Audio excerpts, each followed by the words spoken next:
Today's merit badge is collections. I feel pretty confident that the Scouts of America envisioned collections as something like stamps or coins, gems of some sort of monetary value, Pokemon cards, but I don't really collect a lot of things. So my collection is all of my race bibs, starting from the first marathon I ever did. It's kind of a fat stack.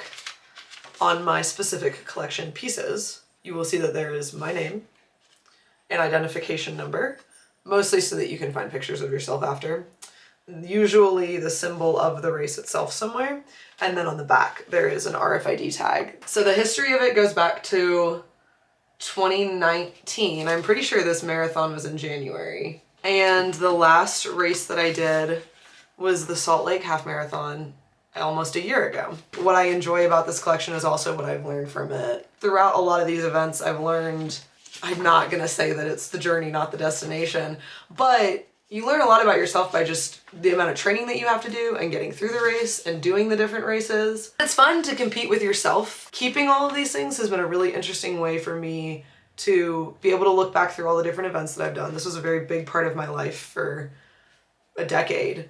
And to see the different times that I was at, but then to not be self-critical if I'm not meeting those times, and also to not have an ego about it. One of the reasons I keep these instead of medals, besides the fact that these take up significantly less space, is that I kind of like why I did this whole merit badge thing in general. There's always something else to learn. There's always something else to do. It's just one piece of many of the things that I've done. So I can be proud of it, but I don't have to stake my identity in it. Explain the growth and development of your collection. It would be interesting, this is the engineer in me, to do a little chart and see the frequency of events over time.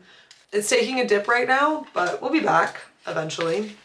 One of the merit badge requirements is 10 terms commonly used to describe your collection. I kind of talked about this earlier, but to be very on the nose about it, these are organized in date order of when I participated in these events.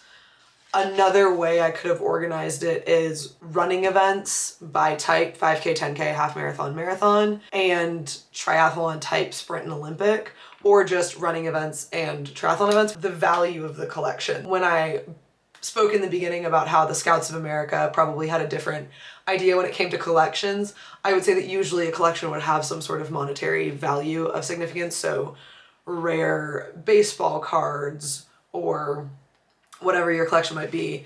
These are technically worth $0. Nobody cares about these. But you could do a form of total value accounting because I didn't just print these out.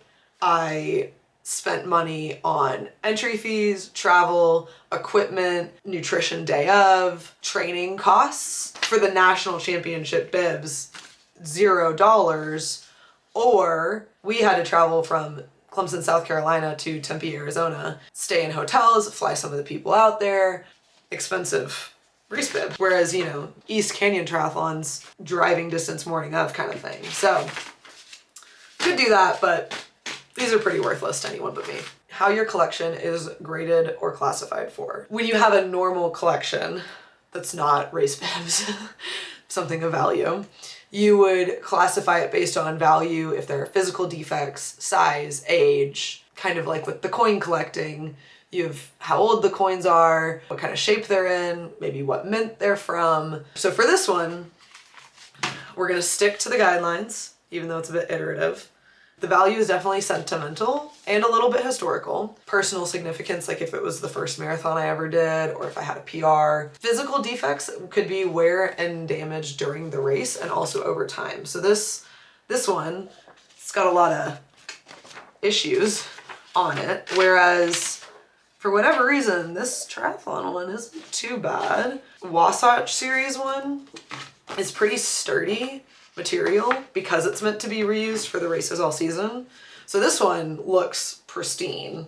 Over time, these are probably gonna hold up pretty well because I keep them in a manila envelope in my safe under my personal items. Size for most of these is standard. I don't know if you noticed, but the national championship ones are quite skinny, but they're all about the same size. And it just documents the timeline of my athletic endeavors. That's how we grade and classify my collection. Associations related to my collection. This is kind of fun because when you do triathlons, usually to do any sort of sanctioned triathlon event, you have to become a member of USAT, which is the United States Triathlon Association, USAT, or the Ironman Association for your half and full Ironman. When I train for triathlons, you have to do some sort of cross training. So biking and then running straight off the bike to get used to that kind of transition.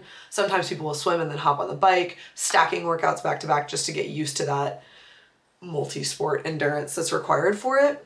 And one of the ways that I would train is also just training in each sport individually and trying to just become better at each sport and also stack them. I would become a member of a local USMS, which is the United States Masters Swimming Association. So masters just being anyone over the age of 18. USATF, which is the USA Track and Field Association, and then RRCA, which I don't know what it stands for, but it's like Road Runners something association. You could join those if you want to do running specific things. In Utah, Try Utah is one of the really big triathlon organizations. And then honestly, using Strava to find any local groups to join when you're doing your training is great. Explaining events available for a hobbyist of this collection. They specifically cite shows, seminars, conventions, contests, and museum programs and exhibits. For this, it's just more races and events. One of the easiest ways is to just Google 5Ks near me. Actually, let me do it right now. Runningintheusa.com is one of the sites that will pop up, as well as findarace.com. Honestly, so many others as well, but those are the two that I have found great success with. Additionally, I had mentioned USAT being one of the organizations. They're going to list any USAT sanctioned events on their website, and Ironman will do the same for the half and full Ironman. Some of the merit badge tasks were how investing and speculation would apply to your collection. It doesn't really. What you would look for in purchasing other collections similar to yours. I would not. And what you would expect in return value if you decided to sell all or part of the collection. Nothing. My plan to continue the collection in the future is strength training for the next year. Then I'll get back into running in 2027-ish. If I'm still having pain, then I'll probably have surgery and then get back into running. My goal for a long time has been to do a half Ironman, so that would be really, really cool. I think fun races are still in the cards. Fun group activities. My friend does a trail run group called BYOD, Bring Your Own Dog. I do a biking group. I have a road running club. Over the holidays, so Thanksgiving and Christmas of this past year, I got into Strava art, which I think is something I want to continue doing. I haven't done it since Christmas, but I'll have photos here. So I did a turkey on Thanksgiving, which was super cute, and then a Santa hat on Christmas Eve. And then I thought about this because years ago in college, my friend and I did a bike ride on Valentine's Day in the shape of a heart, which is super cute. So definitely more of those in the future. Those are very fun. And I usually get a group together to do those. And then the final merit badge task is collecting career opportunities. So you could be an appraiser, a museum collections manager, a librarian or archivist, or a historian. I chose to do some research on the museum collections manager because that sounded the most interesting to me.